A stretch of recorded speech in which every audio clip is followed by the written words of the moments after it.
ನೋಡಿ ಸೊಪ್ಪಿನ ಸಾರು ಮಾಡ್ತಾಯಿದ್ದೀನಿ.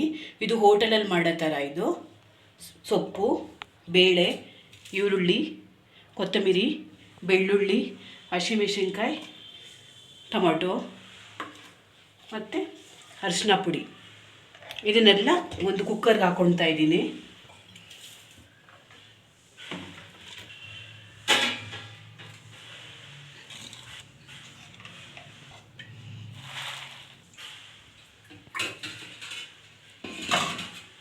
ನೀರು ಹಾಕ್ಕೊಳ್ತಾ ಇದ್ದೀನಿ.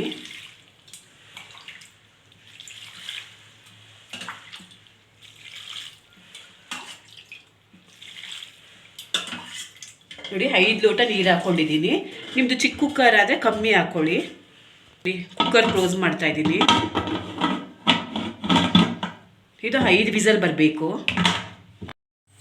ನೋಡಿ ಒಗ್ಗರಣೆಗೆ ಒಂದು ಕಡಾಯಿ ಇಟ್ಕೊಂಡಿದ್ದೀನಿ. ಎಣ್ಣೆ ಹಾಕ್ಕೊತಾ ಇದ್ದೀನಿ.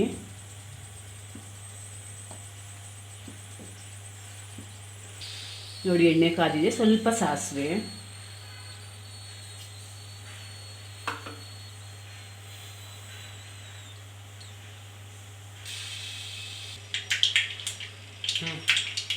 ಜೀರಿಗೆ,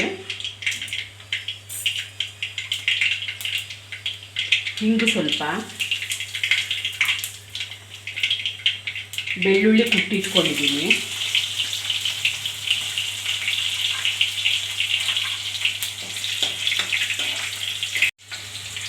ಕರಿಬೇವಿನ ಸೊಪ್ಪು, ಈರುಳ್ಳಿ,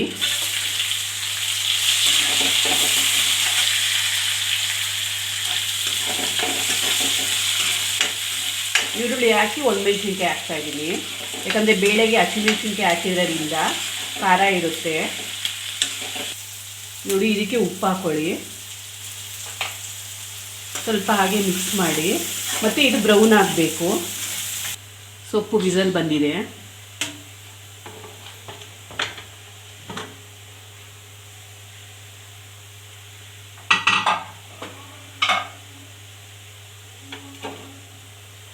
ಈ ಸೊಪ್ಪು ನೀರನ್ನ ಇದೆಲ್ಲ ಹಾಕ್ಕೊಡಿ ಕಡಾಯಿಗೆ. ನೋಡಿ ಈ ಬೇಳೆ ಹಂಗೆ ಮಸಿಬೇಕು ನೈಸ್ ಆಗೋವರೆಗೂ. ನೋಡಿ ಇಷ್ಟು ನೈಸ್ ಮಾಡಿದ್ದೀನಿ. ನೋಡಿ ಇದು ಒಗ್ಗರಣೆ ಮಾಡಿರೋದು ಇದಕ್ಕೆ ಹಾಕ್ಕೊಳ್ಳಿ. ನೋಡಿ ಒಗ್ಗರಣೆ ಮಾಡಿರೋದು ಇದಕ್ಕೆ ಹಾಕಿದ್ದೀನಿ. ಮತ್ತು ಉಪ್ಪು ರುಚಿ ನೋಡ್ಕೊಳ್ಳಿ. ಮತ್ತು ಇದು ಕುದಿ ಬರಬೇಕು. ನೋಡಿ ಸೊಪ್ಪು ಸಾರು ರೆಡಿ. ಇದು ಹೋಟೆಲ್ನಲ್ಲಿ ಮಾಡೋ ಅಂಥ ಸೊಪ್ಪಿನ ಸಾರು. ಇದು ತುಂಬ ರುಚಿಯಾಗಿರುತ್ತೆ. ಈ ರೀತಿ ನೀವು ಮಾಡಿ ನೋಡಿ. ನಿಮ್ಗೆ ಇಷ್ಟ ಆದರೆ ನಾನು ಮಾಡಿರೋದು ನನ್ನ ಚಾನಲ್ಗೆ ಲೈಕ್ ಕೊಡಿ.